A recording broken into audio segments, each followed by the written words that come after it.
अध्याय 11 विश्वरूप दर्शन योग भाग 8।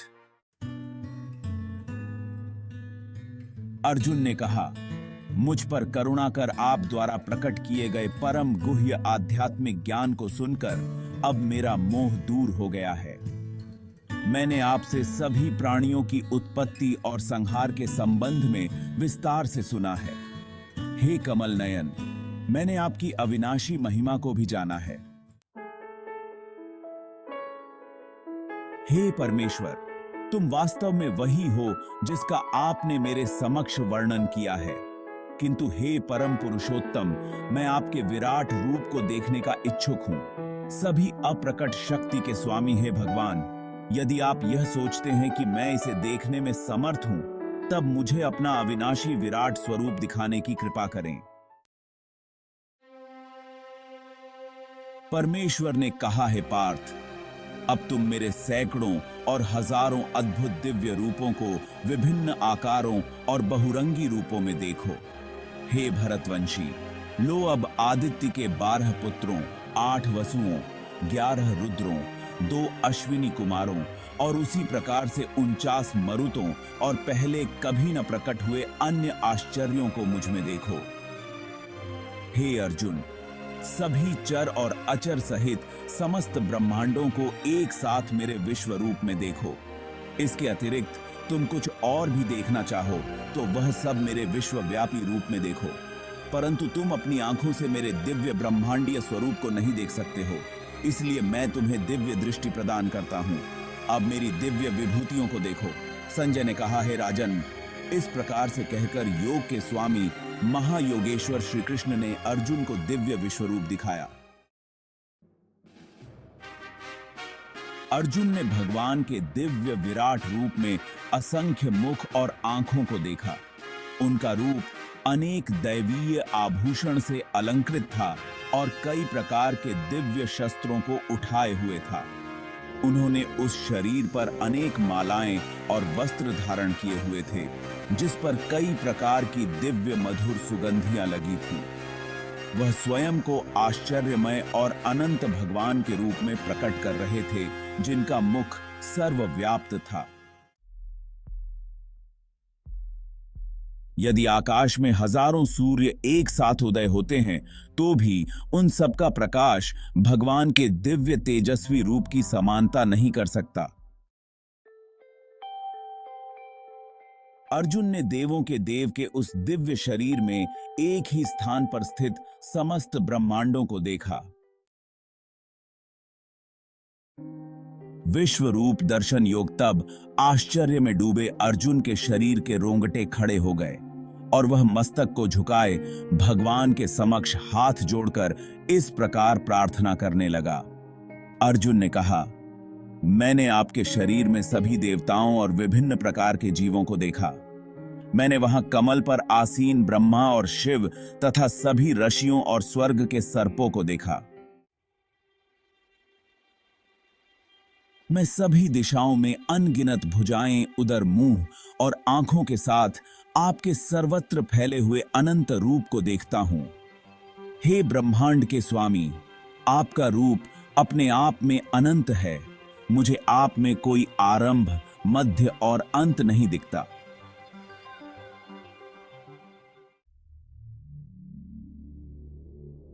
विश्व रूप दर्शन योग। मैं मुकुट से सुशोभित चक्र और गदा से सुसज्जित शस्त्रों के साथ सर्वत्र दीप्तिमान लोक के रूप में आपके रूप को देख रहा हूं।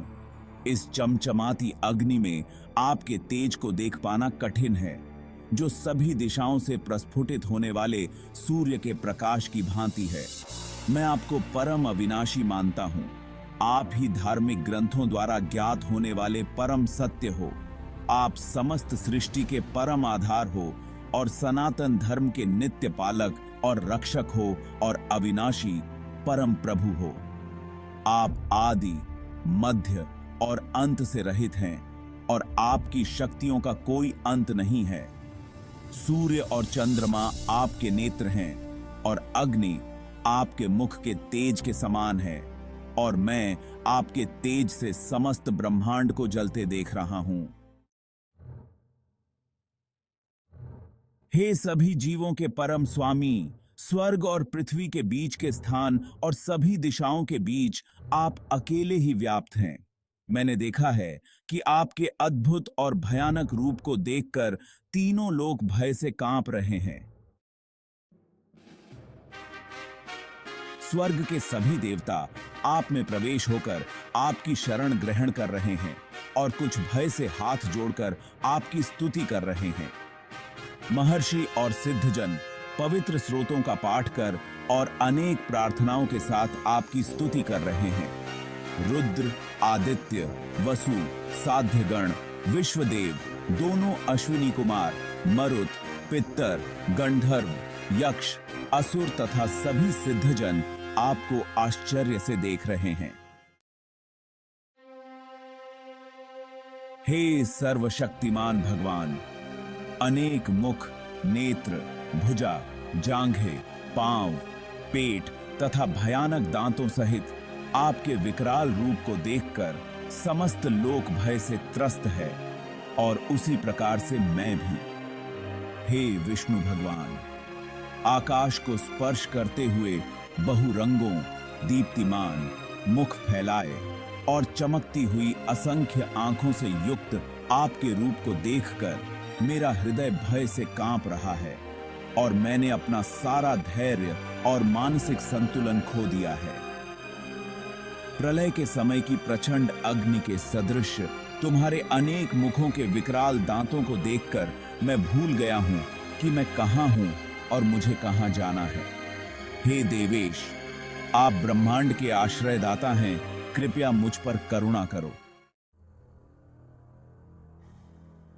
मैं धृतराष्ट्र के सभी पुत्रों को उनके सहयोगी राजाओं और भीष्म, द्रोणाचार्य, कर्ण तथा हमारे पक्ष के सेना नायकों सहित आपके विकराल मुख में प्रवेश करता देख रहा हूं। इनमें से कुछ के सिरों को मैं आपके विकराल दांतों के बीच पिसता हुआ देख रहा हूं।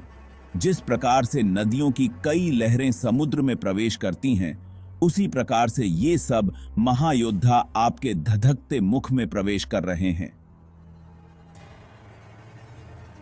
जिस प्रकार से पतंगा तीव्र गति से अग्नि में प्रवेश कर जलकर भस्म हो जाता है, उसी प्रकार से ये सेनाएं अपने विनाश के लिए तीव्र गति से आपके मुख में प्रवेश कर रही हैं। तुम अपनी तीक्ष्ण जिह्वा से समस्त दिशाओं के जीव समूहों को चाट रहे हो और उन्हें अपने प्रज्वलित मुखों में निगल रहे हो। हे विष्णु, आप अपने सर्वत्र फैले प्रचंड तेज की किरणों से समस्त ब्रह्मांड को भीषणता से झुलसा रहे हो। के इस अध्याय के आगे के श्लोक अगली वीडियो में देखिए। धन्यवाद।